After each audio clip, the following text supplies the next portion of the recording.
E o texto que nós vamos ler está em Apocalipse capítulo 21. 21 a partir do versículo 9, até o capítulo 22, versículo 5. Abra sua Bíblia comigo, por gentileza, então, nesta passagem. A Nova Jerusalém.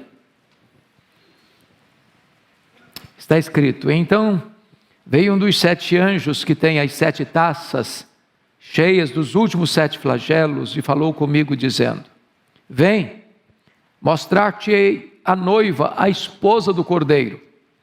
E me transportou em espírito até uma grande e elevada montanha e me mostrou a santa cidade, Jerusalém, que descia do céu da parte de Deus, a qual tem a glória de Deus.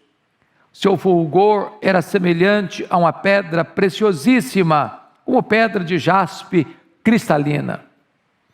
Tinha grande e alta muralha, 12 portas, e junto às portas 12 anjos, e sobre elas nomes inscritos, que são os nomes das 12 tribos dos filhos de Israel. 3 portas se achavam a leste, 3 ao norte, 3 ao sul, 3 ao oeste. A muralha da cidade tinha 12 fundamentos, e estavam sobre estes os 12 nomes dos 12 apóstolos do Cordeiro. Aquele que falava comigo tinha por medida uma vara de ouro para medir a cidade, as suas portas e as suas muralhas.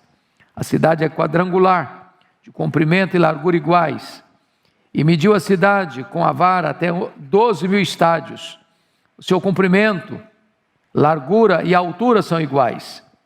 Mediu também a sua muralha, 144 côvados, medida de homem, isto é, de anjo. A estrutura da muralha é de jaspe. Também a cidade é de ouro puro, semelhante a vidro límpido. Os fundamentos da muralha da cidade estão adornados de toda espécie de pedras preciosas. O primeiro fundamento é de jaspe, o segundo de safira, o terceiro de calcedônia, o quarto de esmeralda, o quinto de sardônio, o sexto de sárdio, o sétimo de crisólito, o oitavo de berilo, o nono de topázio, o 10º de crisópraso, o 11º de jacinto e o 12º de ametista. As 12 portas são 12 pérolas, e cada uma dessas portas de uma só pérola. A praça da cidade é de ouro puro, como vidro transparente. Nela não vi santuário, porque o seu santuário é o Senhor, o Deus Todo-Poderoso e o Cordeiro. A cidade não precisa nem do sol, nem da lua para lhe dar em claridade, pois a glória de Deus a iluminou, e o Cordeiro é a sua lâmpada. E o Cordeiro é a sua lâmpada. As nações andarão mediante a sua luz, e os reis da terra lhe trazem a sua glória. As suas portas nunca jamais se fecharão de dia, porque nela não haverá noite. E lhe trarão a glória e a honra das nações. Nela nunca jamais penetrará coisa alguma contaminada, nem o que pratica abominação e mentira, mas somente os inscritos no livro da vida do Cordeiro. Então me mostrou o rio da água da vida, brilhante como cristal, que sai do trono de Deus e do Cordeiro. No meio da sua praça, de uma e outra margem do rio, está a árvore da vida, que produz 12 frutos, dando seu fruto de mês em mês, e as folhas da árvore são para a cura dos povos. Nunca mais haverá qualquer maldição. Nela estará o trono de Deus e do Cordeiro. Os seus servos o servirão, contemplarão a sua face, e na sua fronte está o nome dele. Então já não haverá noite, nem precisam eles de luz de candeia, nem da luz do sol, porque o Senhor Deus brilhará sobre eles, e reinarão pelos séculos dos séculos. Amém. Eu quero falar com vocês hoje sobre a Nova Jerusalém. A Nova Jerusalém. Pois bem, João recebe um chamado no capítulo 17, versos de 1 a 3, para ver a queda da grande Babilônia, da grande meretriz. E agora no capítulo 21, João recebe um outro chamado, para ver a glória da Nova Jerusalém e da noiva do Cordeiro. Há aqui um grande contraste. A grande Babilônia contrastada com a Nova Jerusalém, a cidade santa. A meretriz contrastada com a noiva, na sua beleza, no seu fulgor. Em outras palavras, enquanto a falsa religião está em declínio, está numa derrocada final, numa derrota total, a verdadeira igreja, a Nova Jerusalém, a noiva do Cordeiro está sendo exaltada. Esta é a imagem que nós podemos contemplar nesta passagem. Então vejam comigo no verso 11, que ele está, no verso 9, que ele está recebendo esse convite: vem mostrar-te a noiva, a esposa do Cordeiro. E diz o texto que ele foi transportado em espírito até uma grande e elevada montanha. E lhe mostraram então uma cidade santa, Jerusalém, que descia do céu da parte de Deus. Você vai perceber no 21:2, vi também a cidade santa, a Nova Jerusalém, que descia do céu. É a mesma figura, é a mesma imagem. Mas notem comigo, Jerusalém descia do céu da parte de Deus. Agora o versículo 11 diz: a qual tem a glória de Deus. Seu fulgor era semelhante a uma pedra preciosíssima, com pedra de jaspe cristalino. O que eu chamo a atenção, ainda à guisa de introdução aqui, é o seguinte: é que as duas figuras se interpõem. A Nova Jerusalém e a noiva do Cordeiro é a mesma figura. Ambas as imagens falam da igreja glorificada. A igreja é tanto uma cidade, quanto a igreja é uma noiva. A Nova Jerusalém e a noiva do Cordeiro, ataviada para o seu esposo, é a igreja glorificada. E é curioso que aqui João vai pegar a descrição da Nova Jerusalém, da noiva do Cordeiro, que é a igreja que seremos, que é a igreja glorificada, que é a igreja exaltada, para ensinar a igreja que somos. A igreja militante vai ensinar a igreja triunfante vai ensinar a igreja militante. Então nós vamos olhar para esta igreja que seremos, para aprendermos alguns princípios para a igreja que somos. Os céus vão ensinar a terra. Então a grande pergunta é: quais são as características da Nova Jerusalém? Quais são as características da igreja que seremos, da igreja triunfante? E a primeira coisa que eu chamo a sua atenção está no versículo 11. Esta igreja, ela é bonita por fora, porque ela reflete a glória de Deus. A qual, versículo 11, a qual tem a glória de Deus. E quando você vai entender que a glória de Deus é a suprema manifestação de Deus em todo o seu resplendor, em todos os seus atributos, Deus está sendo visto na igreja. E é curioso que quando no capítulo 4, João recebe um chamado: sobe para aqui e eu te mostrarei as coisas que devem acontecer. Quando ele sobe, ele vê alguém sentado no trono. E quando ele vai descrever esse que está sentado no trono, ele não ousa descrevê-lo. Ele vai ter uma linguagem muito interessante. E veja você comigo, versículo 4:3, e esse que se assenta ou que se acha sentado é semelhante no aspecto à pedra de jaspe e de sardônio. Ou seja, assim como ele descreve a glória de Deus, a beleza de Deus, o fulgor de Deus, numa linguagem pictórica, como uma pedra preciosa resplandecendo, assim ele descreve a igreja. A mesma glória que tem Deus é a mesma glória que a igreja tem, porque a igreja é como a lua que reflete a luz do sol. A igreja resplandece Deus, a igreja revela Deus, a glória de Deus está na igreja. Ela é bonita por fora. Quem olha não vê imperfeição nela. Quem olha não vê defeito nela. Quem olha não vê mácula nesta noiva. Quem olha vê a própria glória de Deus estampada na igreja. Ela é bonita de se ver por fora.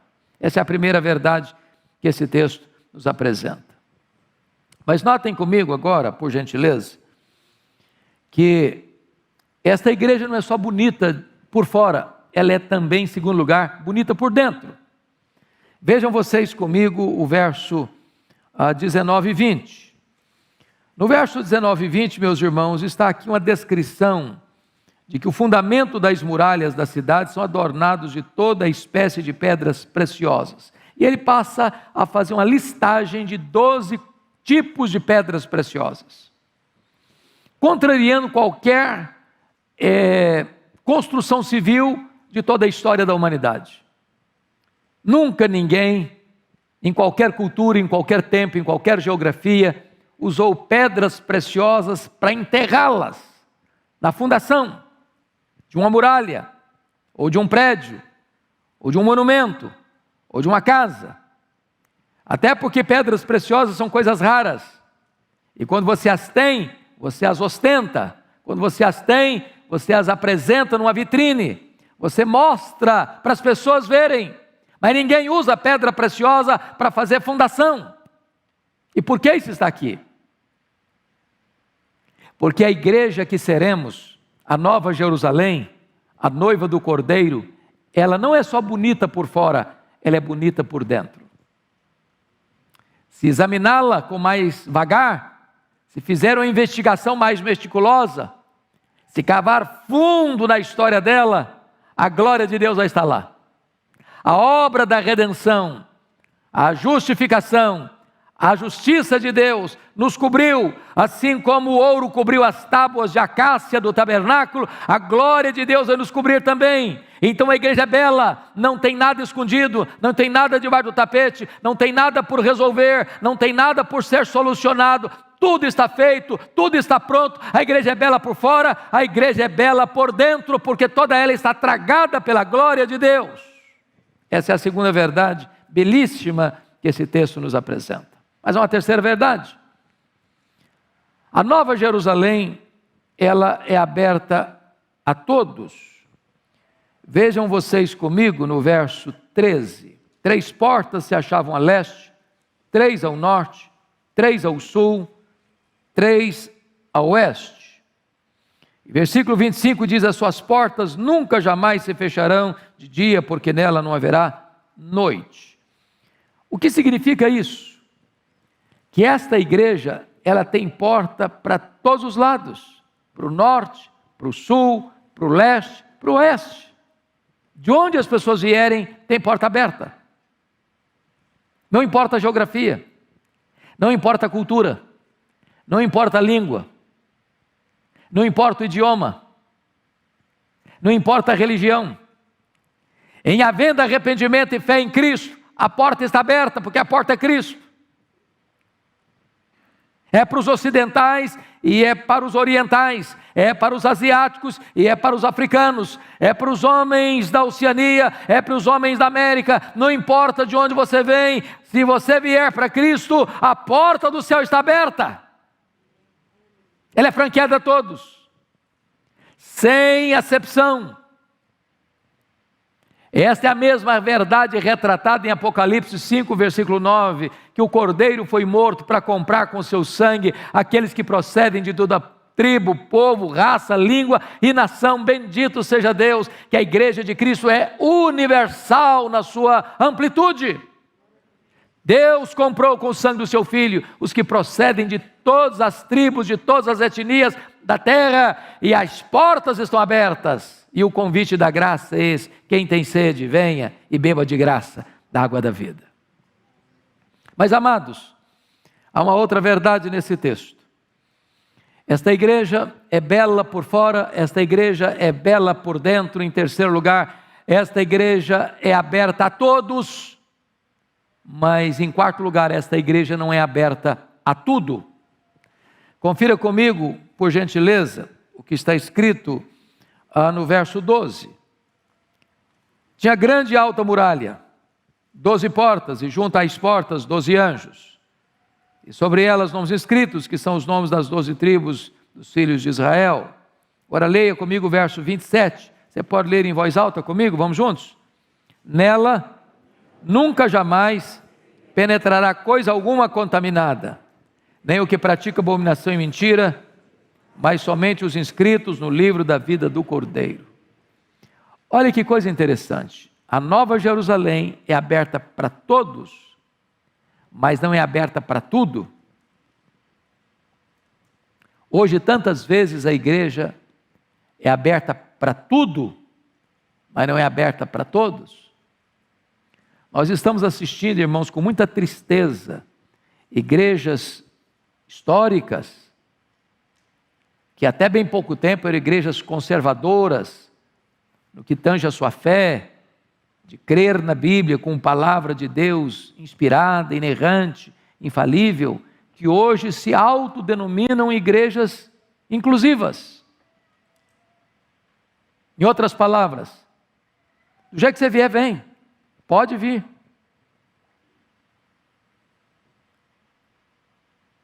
Mas não é vir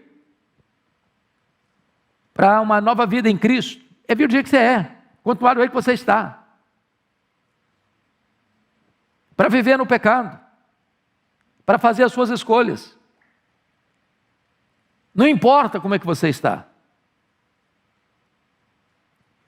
E a Bíblia está deixando claro para nós que a Nova Jerusalém não é assim. A igreja glorificada não é assim. Lá no céu não vai entrar nada contaminado. O pecado não entra lá. Aqueles que não se arrependem dos seus pecados não entram lá.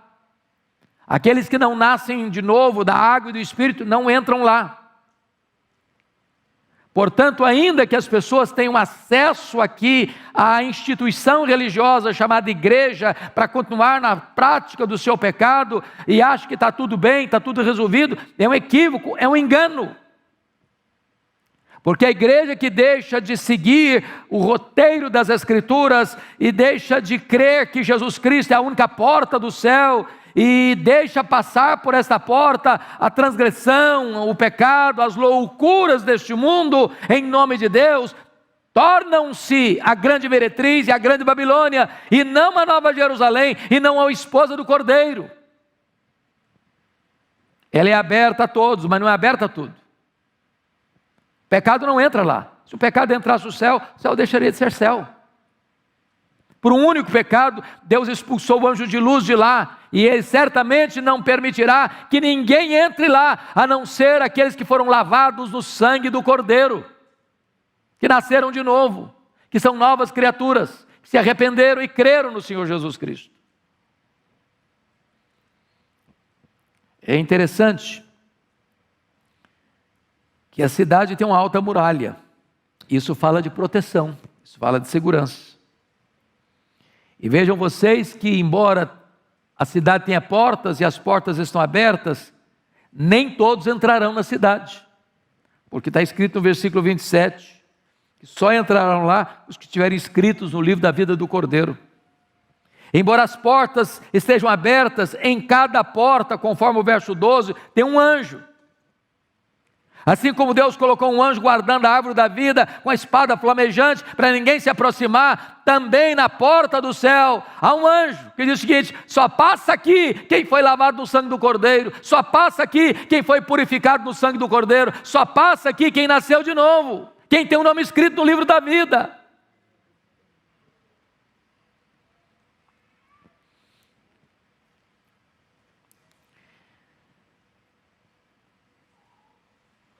Amados irmãos, isso é um alerta para a igreja contemporânea, porque a onda hoje, mundo afora, é que muitas igrejas e denominações históricas estão sucumbindo ao liberalismo teológico, às igrejas inclusivas, que vale tudo, que não se requer santidade de vida, que não se requer mudança de conduta. E nós precisamos ficar alertos, porque uma igreja pode até crescer. Não adianta ser chamado de igreja, não adianta ser chamado de evangélica, não adianta carregar uma Bíblia e torcer a sua mensagem. A igreja de Deus é santa, a noiva é pura, a noiva é imaculada, a noiva foi adornada para o seu esposo. Mas em quinto lugar, A Nova Jerusalém, meus irmãos, ela está edificada sobre o fundamento dos apóstolos. Olha comigo o versículo 14. A muralha da cidade tinha 12 fundamentos, e estavam sobre estes os 12 nomes dos 12 apóstolos do Cordeiro. O que é maravilhoso, queridos irmãos, é que tanto a igreja, porque no verso 12 está dito que junto às portas 12 anjos, sobre elas nomes escritos, que são os nomes das 12 tribos dos filhos de Israel. Você vai ver tanto a igreja do Velho Testamento quanto a igreja do Novo Testamento formando a igreja. De que maneira as pessoas que viveram antes de Cristo foram salvas? Pela fé em Cristo. De que maneira você e eu somos salvos? Pela fé em Cristo. Os que viveram antes de Cristo olharam para frente, para o Cristo da profecia, para o Cristo que haveria de vir, e creram. Nós olhamos para trás, para o Cristo que já veio, para o Cristo da história, mas nunca houve um outro Salvador a não ser Jesus. Então a igreja, tanto a igreja do Velho quanto a igreja do Novo Testamento, ela está aqui. Agora, esta igreja está fundamentada sobre o fundamento dos apóstolos. O que significa isso? É a doutrina apostólica, é a verdade registrada, revelada nas Escrituras. Como é que surgem as seitas? O que é uma seita? É um grupo religioso que de repente surge um líder e diz: descobri uma coisa nova. Nunca ninguém soube, nunca ninguém conheceu, eu que descobri, agora é por aqui.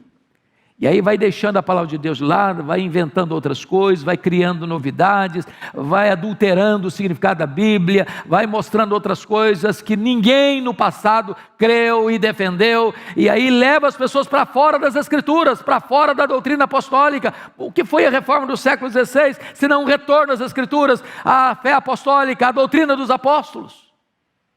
Pois a igreja contemporânea está precisando de uma nova reforma, de uma volta às Escrituras, de uma volta à centralidade, à doutrina dos apóstolos. Mas notem mais ainda comigo, irmãos. Sexto lugar, a Nova Jerusalém, ela é uma igreja que tem espaço para todos sem hierarquia. Olha comigo, por gentileza, versículo 16. A cidade é quadrangular, de comprimento e largura iguais. E mediu a cidade com a vara até 12.000 estádios. O seu comprimento, largura e altura são iguais. Mediu também a sua muralha, 144 côvados, medida de homem, isto é, de anjo. Irmãos amados, nenhuma cidade do mundo jamais teve essa dimensão e jamais terá. É claro que não está aqui numa linguagem que você e eu conhecemos tão bem, estádios, mas a medida dessa cidade aqui, que é quadrangular, de comprimento, largura iguais, e mediu a cidade com a vara até 12.000 estádios, seu comprimento, largura e altura são iguais, é uma descrição impressionante. São 2.200 quilômetros de comprimento, de largura e de altura. Então pense comigo que 2.200 quilômetros daria daqui de São Paulo a Aracaju. Comprimento, largura e altura. O Monte Everest fica uma coisinha desse tamanhozinho perto dela. É claro que esta é uma linguagem simbólica. E o que essa linguagem simbólica está querendo dizer para você e para mim? É que na casa do meu pai, disse Jesus, há muitas moradas. Sabe o que significa isso? Não vai ter congestionamento a ponto de não ter espaço devido para todos. Todos aqueles que foram lavados no sangue do Cordeiro estarão lá. Mas como a cidade é quadrangular, hoje qualquer cidade do mundo você tem bairros nobres, bairros médios e bairros mais carentes. Você tem estratificação social dentro das cidades. Você tem metro quadrado, caríssimo, e você tem metro quadrado, preço acessível. O valor financeiro divide as pessoas. Mas glória a Deus, porque na Nova Jerusalém não vai ter segregação. Na Nova Jerusalém a cidade é quadrangular. Não tem bairro nobre, não tem bairro menos nobre. A cidade está toda no mesmo nível. As ruas são de ouro. A praça é de vidro límpido.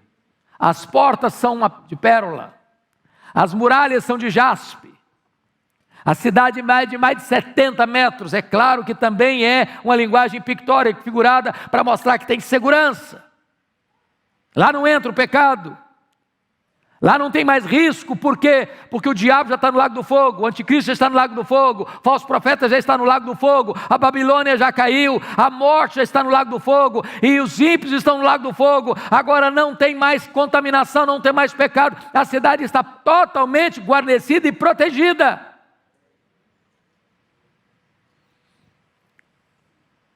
Quando eu era criança, era muito curioso, porque havia muita falta de instrução lá numa congregação da roça, e a minha professora de escola bíblica lá da infância me deixava assim muito apavorado, porque ela dizia o seguinte para mim, e para os meninos todos: você precisa mandar material lá para cima,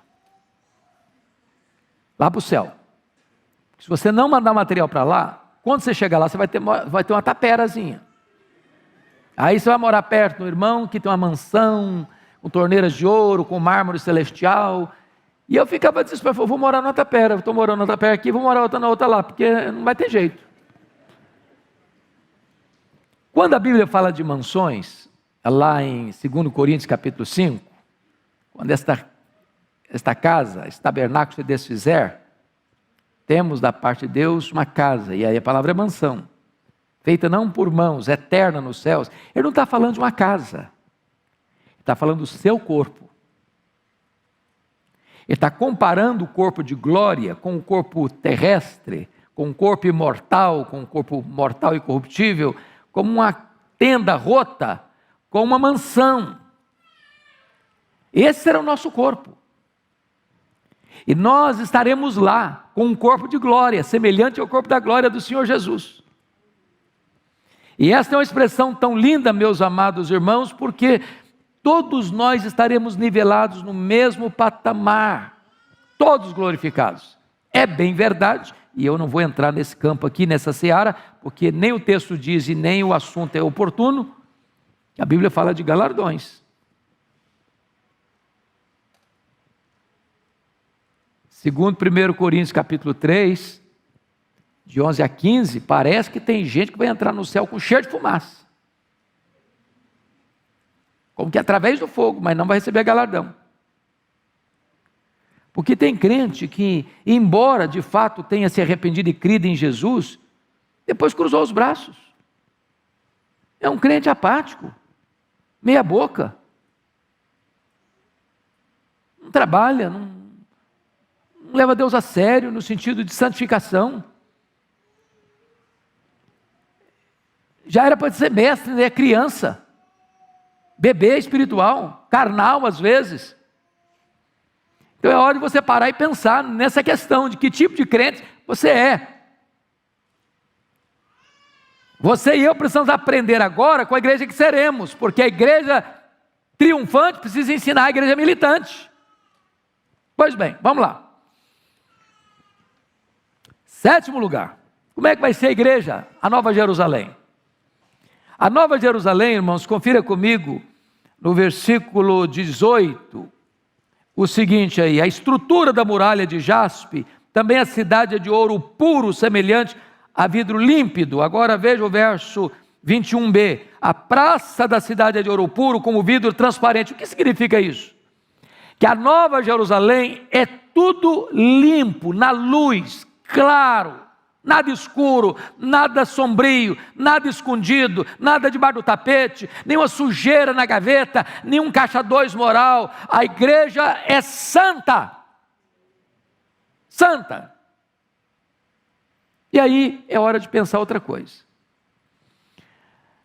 Quem não ama a santidade não vai ficar bem no céu, não. Porque tem gente que parece que não gosta de coisas santas. vai ficar sem desambientado lá. É por isso que tem que nascer de novo para ir para lá, porque o ímpio não teria prazer lá, ué. Tudo que dá prazer para ele não tem nada a ver com santidade. O céu vai ser um lugar santo. Tudo é limpo, tudo é límpido, tudo é claro, é como ouro puro, é como vidro transparente. Essa é a ideia de uma vida plenamente íntegra. Mas note ainda, irmãos, uma outra característica interessantíssima. Na Nova Jerusalém, nós teremos plena e total comunhão com Deus. Olha o verso 22 comigo. Nela não vi santuário, porque o seu santuário é o Senhor, e o Deus Todo-Poderoso e o Cordeiro. O Deus Todo-Poderoso e o Cordeiro. Quando você para pensar no santuário, e foi Deus que mandou fazer o santuário, lá em Êxodo 25:8, me farão um santuário para que eu possa habitar no meio deles. Depois o santuário passa por uma transição do templo de Jerusalém. O templo de Salomão foi destruído, e depois foi reconstruído por Zorobabel. Depois Herodes o Grande embelezou o templo e ampliou o templo, e vem depois Tito Flávio e destrói o templo de Jerusalém. E nós ainda construímos templos. Você sai da sua casa, você vem para cá. Eu saio da minha casa e eu venho para cá.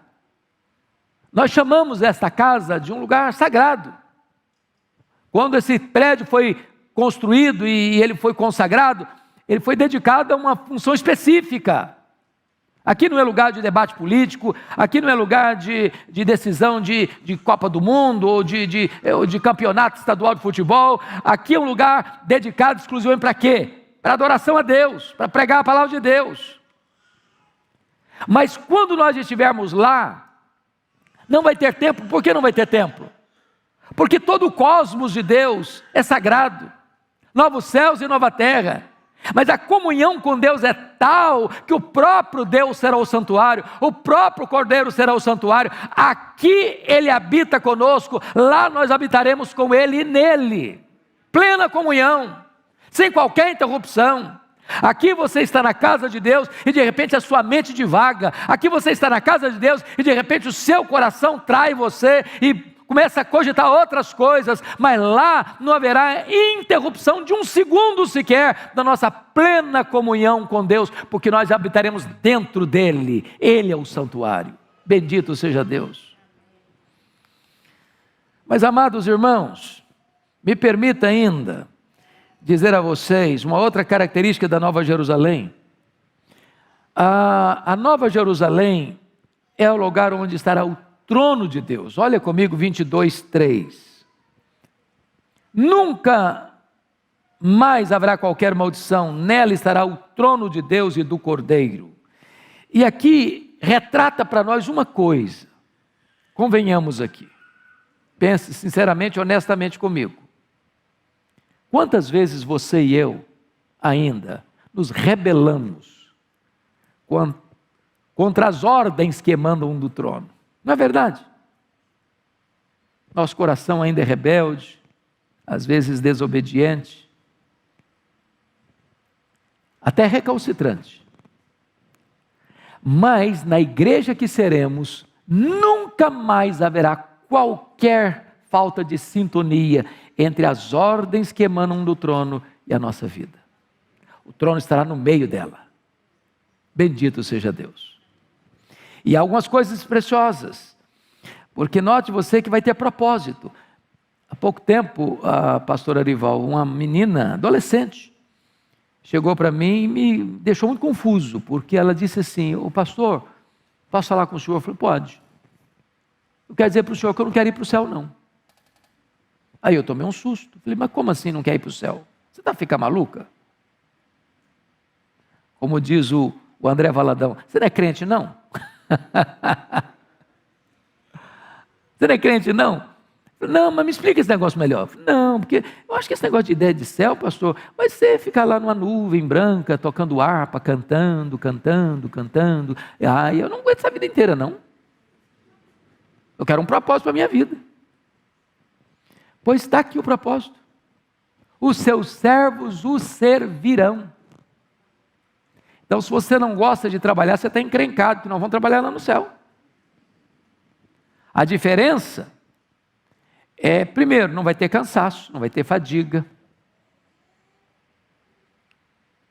A diferença é que aqui nós temos limitações. E eu fico imaginando com esse corpo nosso todo problemático, né, que fica doente, fraco, às vezes até caquético. A gente consegue fazer tanta coisa boa, com tanta limitação. Imagina o que nós vamos fazer com um corpo 100% turbinado pela glória de Deus. Os seus servos o servirão. Mas tem mais. Nós vamos ter lá intimidade plena, porque veja você comigo que está escrito aí, versículo 4, contemplarão a sua face. Quantos hinos você já cantou e você conhece, que exaltam essa ideia de que o céu vai ser céu, sobretudo porque lá nós veremos a Jesus face a face. Não apenas veremos Abel, Abraão, Isaac, Jacó, José, Elias, Isaías, Jeremias, Pedro, Paulo, João, mas nós veremos a Jesus face a face, vê-lo-emos como Ele é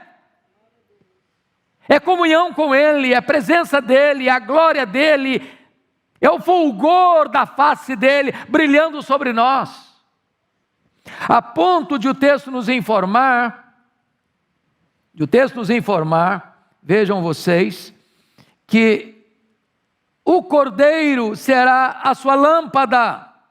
No versículo 23, a cidade não precisa nem do sol, nem da lua para lhe darem claridade, pois a glória de Deus a iluminou, e o Cordeiro é a sua lâmpada. Mas, eu termino aqui. A última característica que eu gostaria de destacar da Nova Jerusalém, é que a Nova Jerusalém é onde os remidos vão reinar com Cristo eternamente. Olha comigo, 22:5. Está escrito o seguinte: então já não haverá noite, nem precisam eles de luz de candeia, nem da luz do sol, porque o Senhor Deus brilhará sobre eles, e reinarão pelos séculos dos séculos. Nenhum potentado, nenhum rei, nenhum monarca neste mundo teve um reinado perpétuo. Só o Senhor Jesus o tem. Seu reino nunca mais terá fim. E agora eu quero lhe dizer que Jesus não vai levar apenas você para o céu, Ele vai levar você para o trono. Está lá em Apocalipse capítulo 3, versículo 21. Ao vencedor dar-lhe-ei sentar comigo no meu trono, como eu venci e sentei com o meu Pai no seu trono. Então você vai assentar em tronos e você vai julgar o mundo, você vai julgar os anjos caídos, você vai reinar com Cristo, e esse reinado nunca terá fim, você nunca será deposto, porque você vai reinar para sempre e sempre e sempre. Esta é a Nova Jerusalém, esta é a beleza da noiva, essa é a igreja que nós seremos, essa é a igreja triunfante, que hoje serve de pedagoga de Deus para a igreja militante. Então, amados, eu gostaria de encerrar fazendo algumas perguntas muito breves. Você hoje, agora, honestamente, pode afirmar que você já é um cidadão do céu?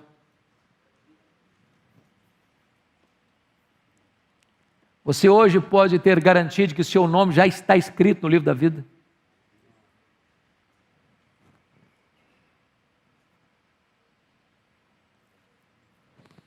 Onde hoje está o seu coração? Na Babilônia? Ou na Nova Jerusalém? Qual é o seu destino? A Nova Jerusalém ou o Lago do Fogo? Onde está o seu prazer hoje? Em servir a Deus ou se refestelar no pecado? Hoje é um dia de escolha. Hoje é um dia de decisão. A Bíblia diz: escolha a vida para que você viva e viva eternamente. Eu queria que você fechasse seus olhos. E eu vou fazer uma pergunta a você. Porque Jesus está aqui. E Ele é poderoso para salvar. Ele é poderoso para dar a você nesta noite a vida eterna. A salvação. Você sair daqui hoje seguro, certa, de que seu nome está escrito no livro da vida e que você vai fazer parte da noiva, sendo noiva do Cordeiro, Nova Jerusalém, e vai morar com Ele e reinar com Ele para sempre. Alguém aqui nesta noite que quer entregar-se a Cristo por completo, hoje, e ter essa garantia, essa certeza, se você deseja isso, levante uma das suas mãos, eu quero orar em seu favor. Amém, louvado seja Deus. Mais alguém? Levante a sua mão. Amém, louvado seja Deus. Mais alguém? Levante a sua mão, para que eu possa ver. Mais alguém? Hoje quer tomar essa decisão? Amém, louvado seja Deus. Já vi, muito obrigado. Louvado seja Deus. Mais alguém? Mais alguém? Amém, louvado seja Deus. Louvado seja Deus. Mais alguém? Vamos ficar em pé, queridos. Nós vamos orar. Eu vou pedir ao nosso pastor Arival, que faça esta oração em seu favor. E depois nós vamos cantar um cântico espiritual.